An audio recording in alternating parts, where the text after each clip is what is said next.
yang terambil dari Kisah Rasul pasal 10 ayat 39 sampai 42. Jemaat yang ada di rumah silakan membuka Alkitabnya. Kita akan membaca dan menyimaknya bersama. Kisah Rasul pasal 10 ayat 39 sampai ayat 42. Saya akan membacakannya. Dan kami adalah saksi dari segala sesuatu yang diperbuatnya di tanah Yudea maupun di Yerusalem. Dan mereka telah membunuh dia dan menggantung dia pada kayu salib. Yesus itu telah dibangkitkan Tuhan pada hari yang ketiga, dan Tuhan berkenan bahwa ia menampakkan diri. Bukan kepada seluruh bangsa, tetapi kepada saksi-saksi yang sebelumnya telah ditunjuk oleh Tuhan, yaitu kepada kami yang telah makan dan minum bersama-sama dengan dia setelah ia bangkit dari antara orang mati. Dan ia telah menugaskan kepada kami untuk memberitakan kepada seluruh bangsa dan bersaksi bahwa dialah yang ditentukan Tuhan menjadi hakim atas orang-orang hidup dan orang-orang mati. Kita sambut firman Tuhan. Kapot leha Adonai Elohenu kapot leha. Segala kemuliaan ya Adonaiku, kemuliaan bagimu. Saudara-saudara yang dikasihi Tuhan, sebelum saya membahas ayat bacaan kita ini, saya ingin membukanya terlebih dahulu yang terambil dari 2 Petrus pasal 1 ayat yang ke-16. 2 Petrus pasal 1 ayat yang ke-16. Sebab kami tidak mengikuti dongeng-dongeng isapan jempol manusia ketika kami memberitahukan kepadamu kuasa kedatangan Tuhan kita, Yesus Kristus sebagai Raja. Tapi kami adalah saksi mata dari kebesarannya. Rasul Petrus dan rasul-rasul yang lain sadar betul ada perbedaan yang jelas antara mitos atau dongeng atau kisah-kisah spekulasi atau manipulasi manusia dengan fakta sejarah, fakta kebenaran itu. Ada perbedaan yang jelas sehingga keyakinan kekristenan juga para penulis perjanjian baru menuliskan apa yang mereka lihat, apa yang mereka dengar, apa yang mereka alami. Dan setidaknya mereka mendengar dari orang yang sungguh-sungguh yang mengalaminya, mendengarnya, dan menyaksikannya. Karena itu kepercayaan kita dilandasi dengan sebuah fakta kebenaran. Untuk membedakan dengan sebuah dongeng atau mitos. Mitos atau dongeng tidak bisa dibuktikan oleh sejarah. Salah satu contoh bahwa cerita-cerita mitos itu sangat bergantung dengan orang yang mempercayainya. Sebagaimana kepercayaan menurut filosofis bahwa yang terpenting adalah engkau sungguh-sungguh percaya atau tidak. Dan soal cerita itu benar atau tidak menjadi soal. Tetapi kepercayaan Kristen, keyakinan iman Kristen tidak berangkat demikian. Keyakinan iman Kristen berangkat dari objek yang kita percaya. Dia tidak bergantung dengan kita yang percaya. Itu bedanya percaya pada mitos, percaya kepada fakta kebenaran kehidupan Yesus. Karenanya untuk melihat ini bersama-sama, bahwa apa yang kita dengar, bahwa Yesus itu dikatakan di situ bedanya, kami adalah saksi mata. Saya senang sekali dengan kata kami adalah saksi mata. Artinya yang mereka lihat, yang mereka dengar, yang mereka saksikan. Karena itu kehidupan Yesus selalu dipenuhi oleh kisah-kisah yang memang historis. Ada sejarahnya, ada penguasanya, ada zamannya. Karena ada semua itu. Beda dengan mitos. Dia tidak bisa dibuktikan oleh sejarah. Cerita-ceritanya itu di luar kemampuan fakta sejarah. Tapi kehidupan Yesus adalah kehidupan yang dapat dibuktikan oleh fakta sejarah. Saudara yang dikasihi Tuhan.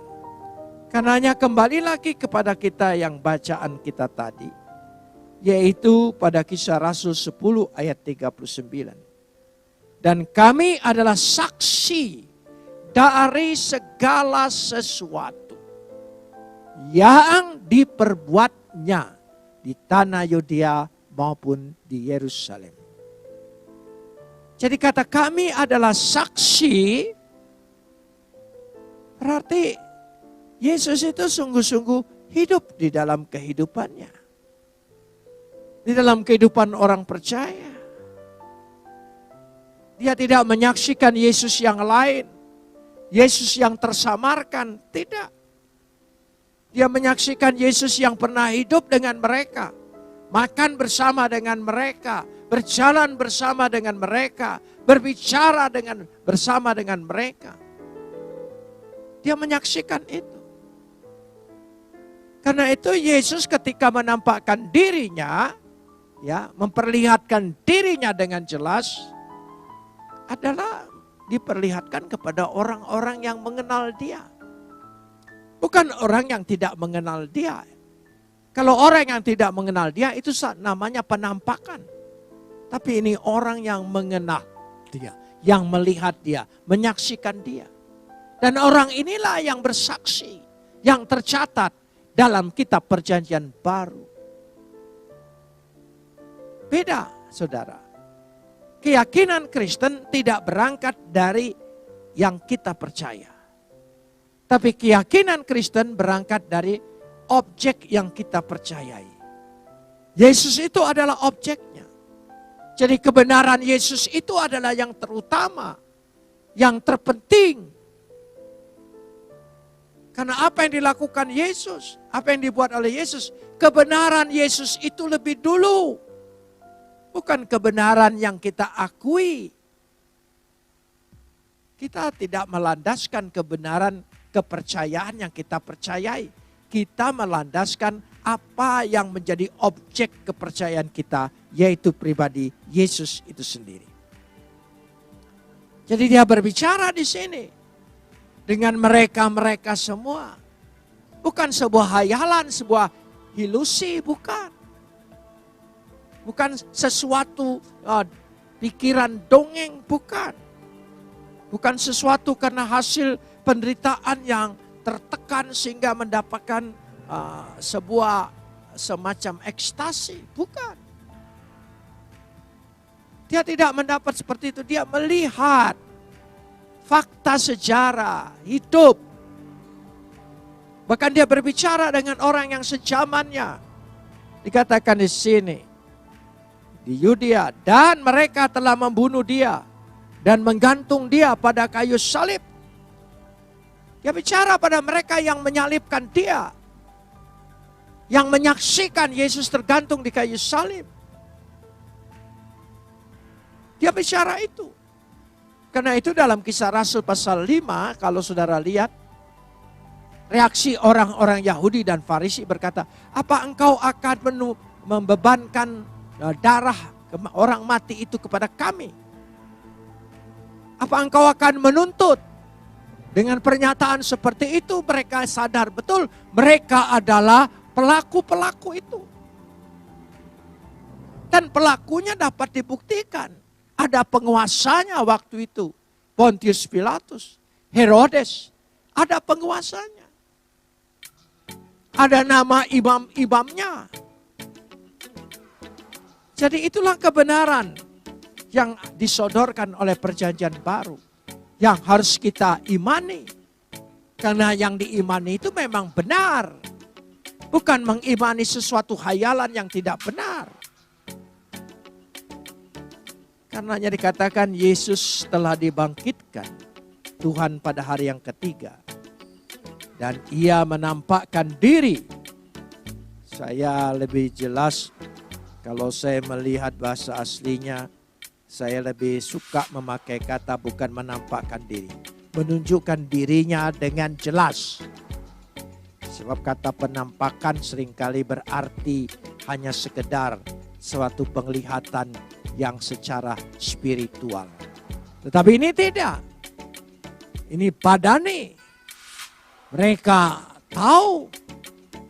Dia datang pada murid-murid yang kenal. Pada orang-orang lingkungan yang kenal dengan dia. Dan mereka menyaksikan. Dan itu bukan kebangkitan spiritual. Tapi jasmaninya. Dia makan bersama. Dia bisa dipegang bersama. Dia hadir bersama. Dari situ kita bisa melihatnya. Bahwa itulah kebenaran daripada kebangkitan Kristus. Kalau ada orang tidak percaya dia disalib, lalu disamarkan dengan orang lain. Itu bukan fakta sejarah, itu spekulasi. Itu konspirasi daripada sebuah sejarah. Dan tidak bisa dibuktikan. Tetapi disinilah menunjukkan bahwa dia menampakkan diri. Waktu dia menampakkan diri itu, mereka bercerita. Karenanya rasul-rasul, murid-murid berani menyaksikan kembali tentang dia.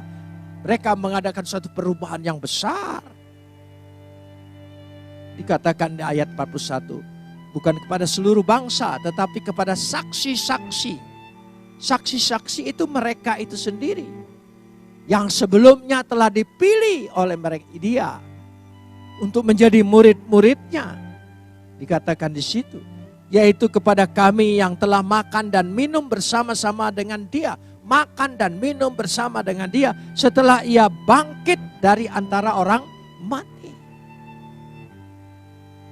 Membuktikan itu bukan ilusi. Bukan hayalan. Tetapi ini fakta. Jadi yang kita imani ini adalah fakta kebenaran. Itu yang menjadi pegangan. Jadi kepada siapa kita percaya, itu yang utama. Bukan bagaimana kita percaya, bukan. Ada perbedaan. Ya, saya percaya jemaat cerdas untuk menangkap perkataan ini. Jadi bukan kepada apa yang kita percaya, tapi kepada siapa kita percaya. Karena itu yang disaksikan. Bahkan mungkin mereka tidak percaya pada zaman itu. Tapi mereka yang menyalibkan. Mereka menyaksikan, mereka melihat. Itu yang dibuat oleh mereka. Sehingga dikatakan di situ. Ya, pada ayat yang selanjutnya 42. Dan ia telah menugaskan kepada kami memberitakan kepada seluruh bangsa dan bersaksi. Menugaskan dan bersaksi. Ya, bahwa dialah yang ditentukan oleh Tuhan menjadi hakim atas segala orang hidup dan orang-orang mati. Rasul-rasul mendapat tugas itu untuk menyaksikan apa yang mereka alami. Mereka berbicara kepada orang sejamannya. Pada orang yang menyaksikannya bahwa memang ada figur yang bernama Yesus Kristus itu. Pribadi yang bernama Yesus Kristus itu. Dan mereka mengalaminya.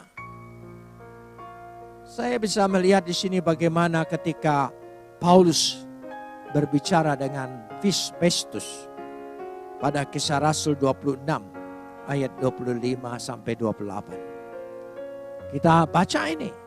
Kita saksikan bagaimana. Kisah Rasul 26 ya, ayat 25. Tetapi Paulus menjawab, aku tidak gila Festus yang mulia. Aku mengatakan kebenaran dengan pikiran yang sehat. Jadi Paulus berbicara, ya, mengatakan kebenaran dengan pikiran yang sehat. Bisa dipikirkan, bisa diselidiki, bisa dipelajari. Itu maksudnya kebenaran itu. Dan Paulus berkata kepada Festus, Raja juga tahu. Aku tidak bercerita sesuatu yang kau tidak tahu. Engkau tahu, kau menyaksikan. Soal percaya atau tidak dengan dia itu bukan soal. Tapi itu fakta kan? Raja juga tahu tentang segala perkara ini. Sebab itu aku berani berbicara terus terang kepadanya. Dia berani berbicara. Kita lanjutkan. Aku yakin bahwa tidak ada suatu pun dari semua ini yang belum didengarnya. Engkau sudah dengar, kau mendapat laporan, kau menyaksikan. Dan semuanya melaporkan padamu. Karena perkara ini tidak terjadi di tempat yang terpencil.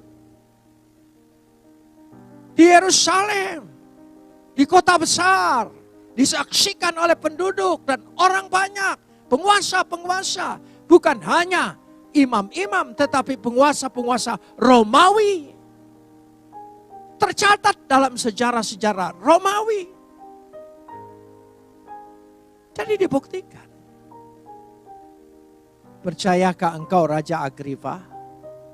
Ya, aku tahu bahwa engkau percaya kepada mereka. Ya. Agripa menjawab, hampir-hampir saja kau yakinkan aku menjadi orang Kristen. Kenapa? Karena fakta.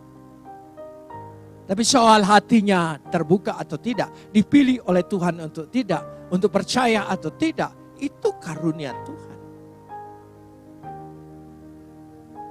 Jadi karenanya saya ingin tekankan bahwa yang kita percaya ini sangat bergantung dengan objek yang kita percaya, yaitu pribadi Yesus. Karena itu konsep keyakinan Kristen adalah bagaimana orang percaya, seseorang yang membangun hubungannya dengan pribadi Yesus. Ketika dia membangun hubungan dengan pribadi Yesus, dia percaya, dia sadar betul Yesus itu.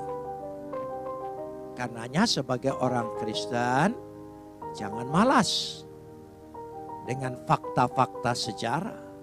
Dia harus berani menggumulinya, mempelajarinya, menyelidikinya. Sehingga kita jangan sampai berkata sama seperti percaya kepada mitos. Saya tidak peduli apa itu terjadi atau tidak atau bagaimana terjadinya. Yang penting saya percaya. Bukan yang berkata. Yang penting saya percaya. Orang yang seperti ini imannya telah menyimpang dari konsep iman Kristen. Menyimpang jauh. Karenanya kita bisa melihat.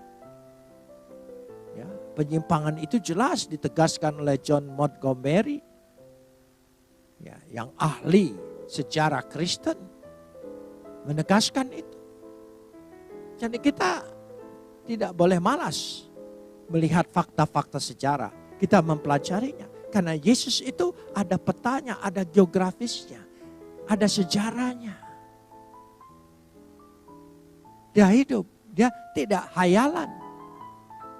Dia bukan sesuatu cerita yang tidak disaksikan orang lain. Ketika dia membuat mujizat disaksikan orang banyak. Tidak diam-diam.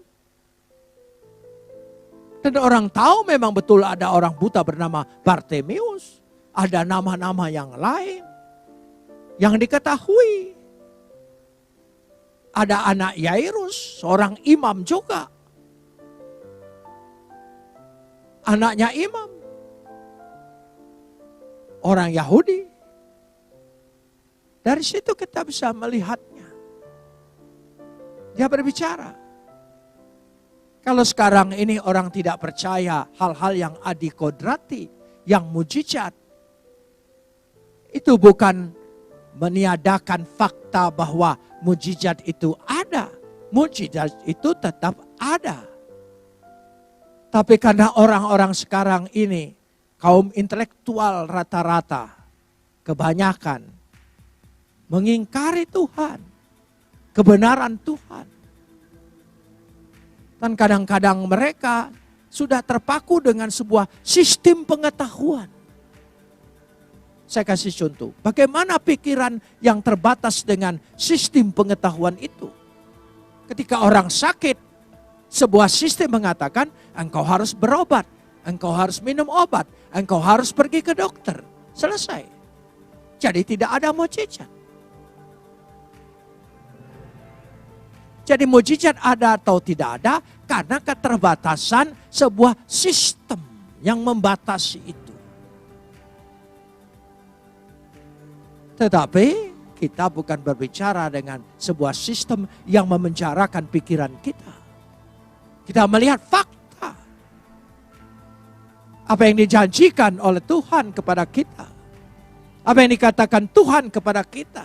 Dan dibuktikan dalam kehidupannya. Di dalam kehidupan Yesus Kristus itu sendiri. Karenanya yang terpenting bagi kita adalah objek yang kita percaya ini. Kita sangat bergantung pada pribadi Yesus ini. Benar atau tidaknya kepada Yesus. Bukan kepada pengakuan kita. Kemudian kita baru mengaku. Coba kita lihat. Yohanes 3 ayat 16. Karena begitu besar kasih Tuhan. Siapa yang berbuat terlebih dahulu? Tuhan. Maka dia mengaruniakan anaknya yang tunggal. Yesus. Dia lebih dulu berbuat. Dia lebih dulu berkarya. Dia mati buat kita, bangkit buat kita, menebus dosa kita. Baru kemudian bahwa itu kebenaran yang kita percaya bahwa sungguh-sungguh Tuhan mengaruniakan anaknya yang tunggal. Baru kemudian barang siapa percaya tidak binasa melainkan beroleh hidup dan yang kekal. Itu lihat. Mari kita saksikan dulu. 1 Korintus 15 ayat 14. 1 Korintus 15 ayat yang ke-14. Betapa pentingnya kita melihat pribadi Kristus ini. Yakin dulu dengan pribadi Kristus ini. Benar kebenaran dia, sungguh-sungguh benar, bukan sebuah hayalan. Paulus berkata, tapi andai kata Kristus tidak dibangkitkan, jadi penting betul bahwa Kristus itu dibangkitkan. Maka sia-sialah pemberitaan kami dan sia-sialah juga kepercayaan kami. Betapa pentingnya bahwa kebangkitan Kristus itu adalah kebenaran. Baru kemudian ketika kami percaya akan kebenaran itu, maka itulah menjadi keyakinan iman yang benar. Jadi kebergantungan itu. Dan juga termasuk dia naik ke sorga. Tidak secara diam-diam. Tapi disaksikan oleh orang banyak. Disaksikan oleh orang yang mengenalnya. Itulah yang membuat murid-muridnya menjadi semangat. Berubah, bangkit. Bahkan tadinya murid-muridnya yang setengah-setengah. Bahkan saudara-saudaranya Yesus sendiri yang tadinya seolah-olah acuh tak acuh tetapi menjadi percaya dan bersemangat. Karena menyaksikan, betul ini saudara saya, betul ini anak saya. Dia bukan hayalan. Kita lihat Kisah Rasul pasal 1 ayat yang ke-9. Kisah Rasul pasal 1 ayat yang ke-9. Sesudah ia mengatakan demikian, terangkatlah ia. Disaksikan oleh mereka. Disaksikan. Karena itu mereka semangat. Mereka tahu. Bukan pergi ke bayang-bayang maut yang tidak tahu. Dia tahu. Maka mereka percaya. Karena itu mereka percaya juga dia akan datang kembali. Dan awan-awan menutupinya dari pandangan mereka. Dia tahu. Disaksikan oleh murid-murid ini. Dan orang-orang yang mengenal dia. Maka dikatakan sekitar 500 orang. Meskipun bukan murid, karena murid itu memang terbatas. Murid utama itu. Murid yang banyak bisa, tapi murid yang terbatas disebut dalam konsep Yahudi Talmidin itu minimal 12 atau sampai 14 orang. Kita lihat ayat yang ke-14. Kisah Rasul 1 ayat yang ke-14. Mereka semua bertekun dengan sehati dan berdoa. Bersama-sama dengan beberapa perempuan. Serta Maria ibu Yesus. Dan saudara-saudara Yesus. Yaitu Yakobus dan lain-lain semuanya. Jadi mereka menjadi semangat. Mereka menjadi percaya. Mereka menjadi berubah. Karena itu. Baiklah. Kita mau meningkatkan iman percaya kita. Dalam rangka kita memperingati ibadah kenaikan Yesus Kristus ini. Kita ingin meningkatkan bahwa apa yang kupercaya ini yang terpenting. Bahwa dia bisa dibuktikan. Dia hidup dalam sejarah. Dia bisa dibuktikan oleh fakta-fakta sejarah. Itulah penulis perjanjian baru menuliskan kepada kita. Bukan sebuah cerita isapan jempol dan dongeng. Bukan sebuah kisah yang hanya disaksikan oleh orang itu dengan Tuhan atau yang dipercayai dia. Bukan. Bukan juga bergantung dengan apa yang kita percaya atau tidak seperti cerita mitos. Bukan. Tapi sungguh-sungguh dia adalah ada. Dari kebenaran itu kita ingin meningkatkan iman percaya kita. Supaya kita tekun mempelajari Alkitab, kita menyelidikinya, mendalaminya, menghayatinya, mengalaminya. Dan kita percaya apa yang dibuat oleh Yesus itulah janjinya kepada kita. Amin.